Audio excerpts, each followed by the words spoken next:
नमस्कार बच्चों, स्वागत है आपका यूथ क्लासेस लोन आंसर के इस ऑनलाइन मंच पर। तो आज हम पढ़ेंगे राजस्थान के प्रजामंडल आंदोलन। राजस्थान के प्रजामंडल आंदोलन। रही बात ये, देखो हमने सुना है कि किसान आंदोलन, हमने सुना है जनजाति आंदोलन। भाई साहब, मेन जो बात आती है वो आती है प्रजामंडल पर। प्रजामंडल आखिरकार है क्या? क्या पढ़ना है इसके अंदर, किसके बारे में पढ़ना है, क्यों पढ़ना है, वो सब हम जानेंगे। ध्यान देना थोड़ा सा कि प्रजा का अर्थ क्या होता है और मंडल का अर्थ क्या होता है। ठीक है, प्रजा यानी जनता, प्रजा यानी जनता। ध्यान देना इस बात पे, समझना आपको बहुत हेल्प करेगी प्रजामंडल आंदोलन को पढ़ने के लिए। बहुत ही महत्वपूर्ण बात है ये। जनता, देखो कोई भी आप मान लो किसी भी सब्जेक्ट की तैयारी कर रहे हो, किसी भी विषय की तैयारी कर रहे हो, कुछ भी तैयार कर रहे हो, तो आपको एक चीज आना बहुत जरूरी है, उसका सिलेबस, उसका स्ट्रक्चर पता होना चाहिए। आज तक आप पढ़ते आए हो, आपको ये चीज पता होगी। तो ये एक तरह का मान लो सिलेबस ही है, प्रजामंडल का एक रूपरेखा है, वो हम तैयार कर रहे हैं ताकि आगे से आगे हम अच्छे से समझ पाए। प्रजा का अर्थ है जनता और मंडल का अर्थ है समूह, दल, बोले तो पार्टी। ठीक है, जनता के लिए, जनता के द्वारा बनाई गई पार्टी, बनाया गया दल या समूह क्या कहलाता है? प्रजामंडल कहलाता है। आगे बात समझ में, देखो फिर से, प्रजामंडल, प्रजा यानी जनता, लोग, मिनख। प्रजा यानी जनता, मंडल यानी समूह, दल, पार्टी, कुछ भी कह लो, यानी कि छोटी छोटी पार्टियां जनता में से चुनकर, ठीक है, वे लोग जो जनता को, जो लोगों को उनके अधिकार दिलाने चाहते हैं, उनको उत्तरदायी शासन देना चाहते हैं, उनके लिए संवैधानिक शासन की स्थापना करना चाहते हैं, वे लोग मिलकर क्या बना रहे हैं? प्रजामंडल बना रहे हैं। ठीक है, और ये प्रजामंडल किसके खिलाफ होते हैं? ये होते हैं रियासतों के खिलाफ। रियासतों, अब ये रियासत क्या है? देखो, आजादी के समय राजस्थान में 19 रियासतें थी। कितनी रियासतें? 19 रियासतें और 3 ठिकाने थे। उन्हीं रियासतों के विपक्ष में, वर्सेज में, ठीक है, कि ये रियासतें तो कौन से शासन पर चल रही थी? राजाशाही पर। ठीक है, और ये जनताशाही पर चलाने की कोशिश करेंगे। जनता के लिए उत्तरदायी, जनता के लिए उत्तरदायी, यानी कि जनता की कुछ मांगे हैं, जनता के कुछ मुसीबतें हैं, उनको सॉल्व करने वाला बंदा होना चाहिए। भाई जनता की सुने ऐसा बंदा हमें क्या लाना है? शासन में लाना है, संवैधानिक शासन स्थापित करना है, जनता को उनके अधिकार दिलाने हैं। ऐसे ही कुछ छोटे छोटे समूह पार्टी बनी, उनको क्या कहा गया? प्रजामंडल कहा गया। अभी चलो हम देश की बातें करते हैं। किसके खिलाफ था? रियासतों। रियासतों में राजा बैठते थे, उन राजाओं के खिलाफ ये पार्टियां बनी गई थी, ये दल बनाए गए थे, ये समूह बनाए गए थे। देखो भारत की बात करते हैं, थोड़ा सा रुकना, मैं बना लेता हूं मैप।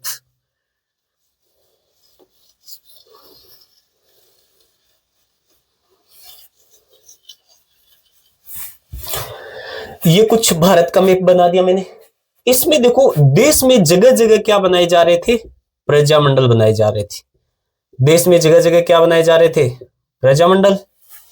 और इन्हीं प्रजामंडलों को संचालित करने के लिए एक बड़ा मंच तो चाहिए, चाहिए ना। मान लो छोटी छोटी पार्टियां बन रही है, तो उनको संभालने वाला तो कोई चाहिए। तो वैसे ही एक मंच यहां पर बनता है बॉम्बे में, और ये मंच बनता किस नाम से? अखिल भारतीय देसी राज्य लोक परिषद। अखिल भारतीय देसी राज्य लोक परिषद। लोक परिषद, अखिल भारतीय देसी राज्य लोक परिषद बनता कब है? 1927।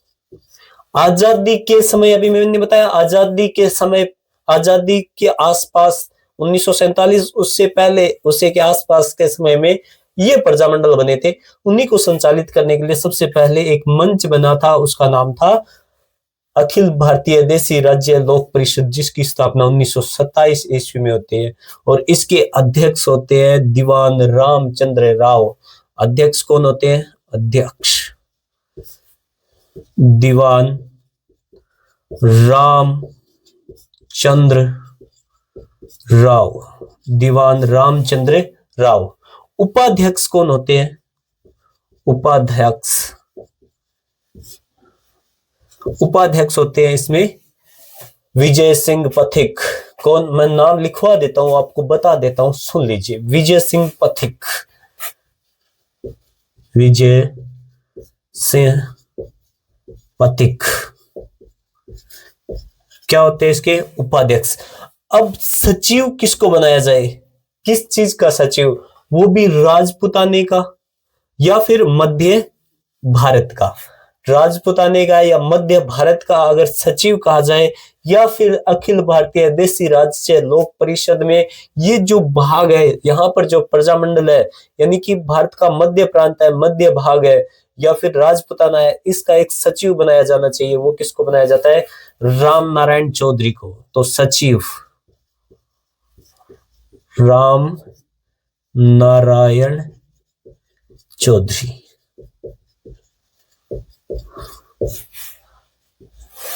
बात समझ में आ गई? सचिव कौन? रामनारायण चौधरी। उपाध्यक्ष कौन? विजय सिंह पथिक। और अध्यक्ष कौन? दीवान रामचंद्र राव। याद रह जाएगा, सिंपल सा है। स्टार्टिंग में सबसे पहले राम का नाम रामचंद्र राव, दीवान रामचंद्र राव, याद रह जाएगा। इसके बाद सिंपल है विजय सिंह पथिक। बिजोलिया किसान आंदोलन आपसे कोई भूला बिसरा नहीं है, आपके लिए सर्वगुणी है, ठीक है। बिजोलिया किसान आंदोलन का इन्होंने अच्छी तरह से नेतृत्व किया, विजय सिंह पथिक। और सचिव कौन है? राम नारायण चौधरी। किस क्षेत्र के? राजपुताना या फिर मध्य भारत प्रांत, मध्य भारत के भागों के सचिव। अब देखो, इसकी एक शाखा यहाँ पे बनी, दूसरी शाखा बनती है राजस्थान में। किस नाम से? सेम यही नाम, बस इतना सा नाम चेंज है। अखिल भारतीय की जगह क्या लगाया गया है? राजपुताना। राजपुताना, राजपुताना देशी राज्य लोक परिषद। स्थापना कब होती है? 1928 में। 1928 में राजपुताना देशी राज्य लोक परिषद की स्थापना कब होती है? 1928 ईस्वी में, ठीक है। और इसके अध्यक्ष कौन बनते हैं? अध्यक्ष कौन बनेंगे? जो यहाँ के सचिव है, जो ये पार्टी बना रहे हैं। पार्टी बना कौन रहा है? रामनारायण चौधरी। तो अध्यक्ष होंगे कौन? रामनारायण चौधरी। तो अध्यक्ष कौन है यहाँ पे? कौन सी पार्टी के? पार्टी का नाम है राजपुताना देशी राज्य लोक परिषद। लोक परिषद। अध्यक्ष कौन है? राम नारायण चौधरी। चौधरी लिख लेना, राम नारायण चौधरी। अब क्या होता है? 1927 में पार्टी बनती है, 1928 में राजपुताना इसकी ब्रांच। अब 1928 में राजस्थान में यह पार्टी बनाई गई, तो 1931 में जाके ये एक अधिवेशन करती है। कब? 1931। अधिवेशन बोले तो एक तरह की बैठक है ना, एक तरह की मीटिंग, जिसमें हमें यह तय करना होता है कि हम आखिरकार करेंगे क्या। हमने ये जो पार्टी बनाई है, यह पार्टी किन किन मुद्दों पर कार्य करेगी, किन किन मुद्दों पर काम करेगी। तो प्रजामंडलों के कई उद्देश्य होते थे।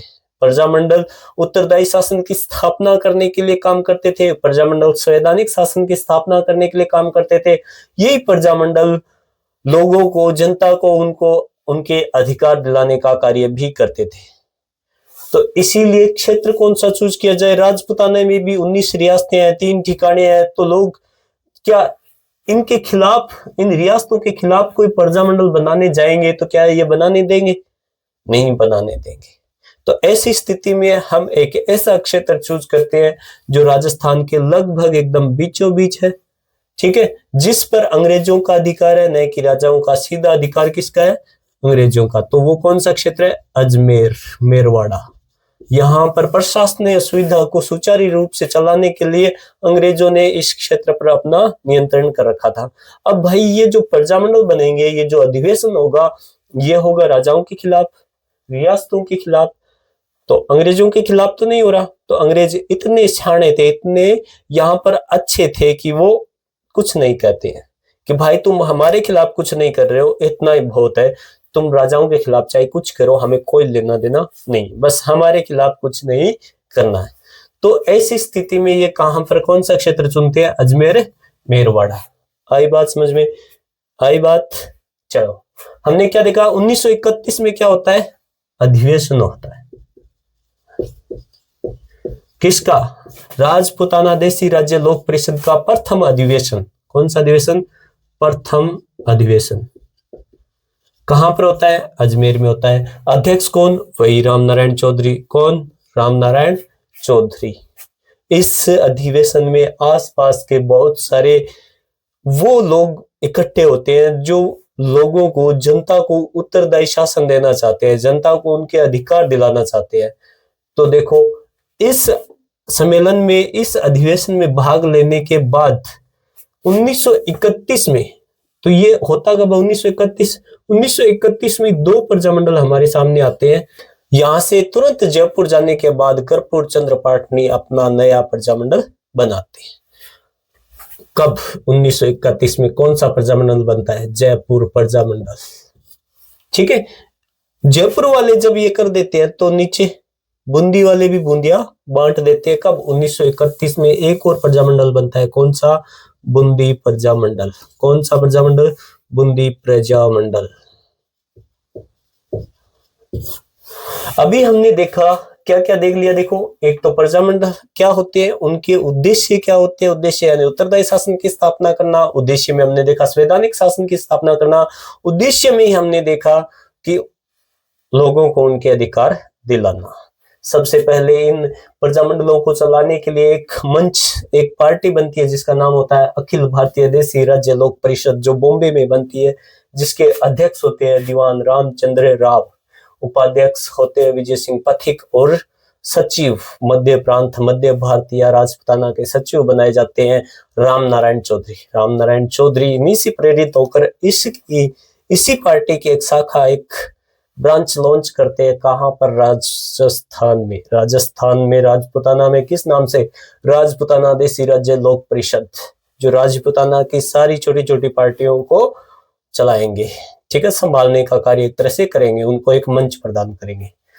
आगे इतनी बात समझ में। 1928 में नई पार्टी बनती है। कौन सी? राजपूताना देशी राज्य लोक परिषद। उसी समय भारत में क्या हो रहा होता है? भारत में यहाँ पर हो रहा है कलकत्ता अधिवेशन कांग्रेस का कलकत्ता अधिवेशन, जिसकी अध्यक्षता मोतीलाल नेहरू कर रहे होते हैं।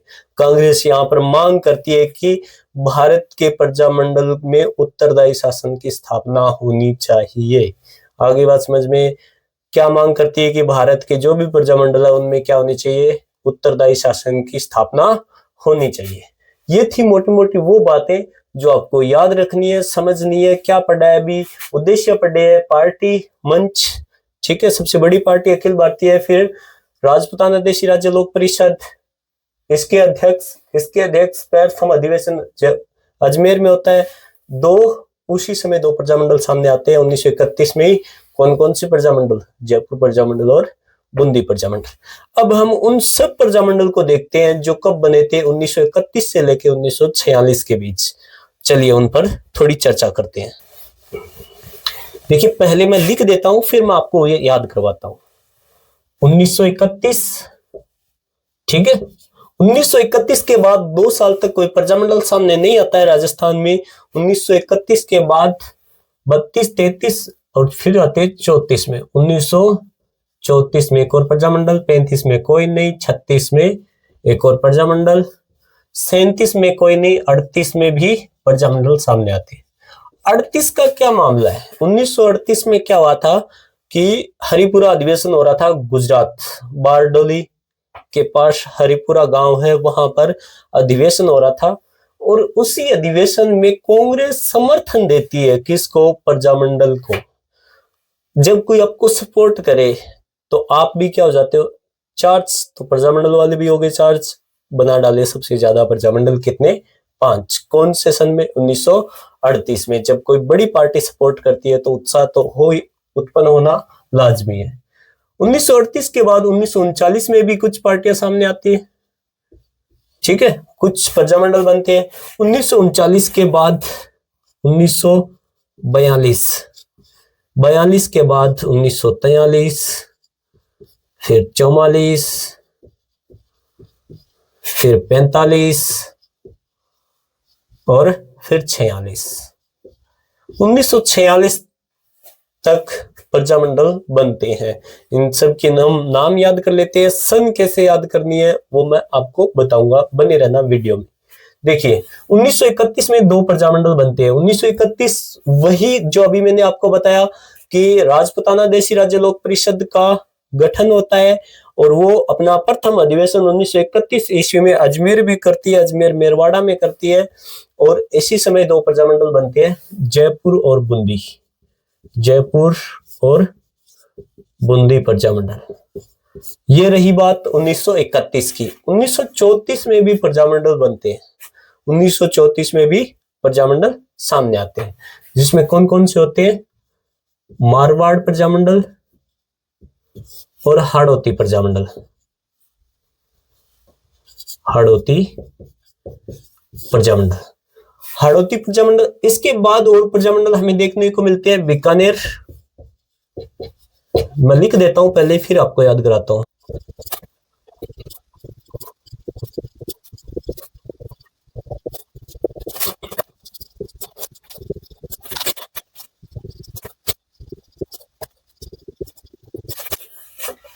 ये थे वो प्रजामंडल। अभी देखो याद कैसे करना है सन। देखो 1931 के बाद आपको सबसे पहले 2 साल छोड़ने हैं, फिर 2 बार। देखो 2 साल कौन कौन से छोड़ दिए हमने, मैं नीचे लिख देता हूं यहाँ पे, ठीक है। 32 और 33, 2 साल छोड़ दिए। फिर 2 बार 1-1 साल छोड़ने हैं। एक बार कौन सा छोड़ दिया? 35, और एक और बार कौन सा छोड़ दिया? 37। 2 बार 1-1 छोड़ना है, फिर एक बार बिल्कुल भी नहीं छोड़ना है, फिर एक बार 2 साल और छोड़ने हैं। कौन से? 39 के बाद 40 और 41, इन सालों में भी कुछ नहीं हुआ। फिर 42 के बाद आपको सारे के सारे 46 तक याद रखने हैं, सन याद हो जाएंगे। ये लाइन वाइज क्रम अनुसार मैंने आपको इसीलिए बताया कि ताकि याद रख सके। सबसे पहले 1931 में बनती है, फिर 2 साल तक कुछ नहीं होता है, और फिर उसके बाद 1934 में बनते हैं। फिर 2 बार 1-1 साल छोड़ने हैं, है ना। 1934 के बाद 35 छोड़ना है, 36 के बाद 37 छोड़ना है, फिर 38 आ जाएगा। 38 के बाद एक भी नहीं छोड़ना है, 39, और 39 के बाद 2 साल छोड़ने हैं। 2 साल के बाद तुरंत आपको कहां पे पहुंचना है? 1942, और फिर 46 तक लगातार याद हो जाएंगे। अभी देखो नाम कैसे याद करने हैं। सबसे पहले कौन से प्रजामंडल बनते हैं 1931 में? राजपूताना देशी राज्य लोक परिषद के अधिवेशन के समय जो 2 प्रजामंडल बनते हैं, कौन से होते हैं? जयपुर और बूंदी। और सबसे लास्ट वाला तो याद रह जाएगा, झालावाड़। झालावाड़ याद रख सकते हो, सबसे पहले और सबसे लास्ट। अभी देखो इसके बाद आते हैं मारवाड़ और हाड़ौती। मारवाड़ 1934 में बनता है, और सबसे इतने प्रजामंडल पढ़ोगे आप, सबसे बड़ा प्रजामंडल मारवाड़ी है। कौन सा प्रजामंडल है? मारवाड़। और हाड़ौती देखोगे तो वो सबसे छोटा एक तरह से, है ना, जिसकी स्टार्टिंग में कोई वैल्यू नहीं है, जो निष्क्रिय है, कोई काम नहीं करता है, एक इस तरह का प्रजामंडल है। हाड़ौती क्षेत्र कोटा बूंदी वाला है, ठीक है, 12 वाला। तो ये आप फिर से पुनः 5 साल बाद कब बनता है? 1939 में। किस नाम से? कोटा नाम से। तो इसलिए ये भी आपको याद रह जाएगा, 5 साल बाद कोटा नाम से। फिर बीडी, भाई साहब इतनी दूर चल रहे आ गए तो बीड़ी पीना तो बनता है। बीडी यानी बीकानेर और धौलपुर। 1938 में मैंने आपको बताया कि अधिवेशन होता है, किसका? हरिपुरा अधिवेशन होता है। कांग्रेस समर्थन देती है। जब कोई हमें समर्थन देता है, सपोर्ट करता है, तो हम और उत्साह के साथ कार्य करते हैं। तो यहाँ पर सबसे ज्यादा प्रजामंडल बनते हैं मेवाड़, शाहपुरा, अलवर, भरतपुर, करौली। आगे बात समझ में। इसके बाद देखो मैंने आपको बताया कि 5 साल बाद हाड़ौती फिर से किस नाम से? कोटा नाम से प्रजामंडल बनाता है। देखो 34, 39, 5 साल का गैप, फिर से प्रजामंडल बना। नवीन राम पंडित फिर से बनाते हैं। नवीन राम पंडित ने यही बनाया था, हाजी फैज मोहम्मद की जगह यहाँ पर अभिन हरि को लेते हैं, ठीक है। कोटा प्रजामंडल बनता है 5 साल बाद। इस 2 किशनगढ़ और सिरोही। एकमात्र ठिकाना आता है कुशलगढ़। एकमात्र ठिकाना कौन? कुशलगढ़। 1942 किससे अलग होता है? बांसवाड़ा। जब कोई आपसे अलग होके अपना ही अलग प्रजामंडल बना ले तो अच्छा फील होगा क्या? है ना, ईगो हर्ट हो जाएगा ना। तो बांसवाड़ा भी अपना एक प्रजामंडल बना लेता है, और बांसवाड़ा बनाता है तो पड़ोसी भी बना लेता है भाई साहब। और फिर इधर दूर जैसलमेर, और नीचे की तरफ प्रतापगढ़, ये भी अपना अपना प्रजामंडल बना लेते हैं। और लास्ट वाला झालावाड़, जिससे कि मैंने आपको अभी बताया, लास्ट और प्रथम हमें याद रखने हैं। तो आ गई बात समझ में। ये हो गए हमारे सारे प्रजामंडल के नाम और वो सन जो हमें याद रखना जरूरी है। अब हम पढ़ेंगे नेक्स्ट वीडियो में क्या, जयपुर प्रजामंडल। क्या पढ़ेंगे? जयपुर प्रजामंडल।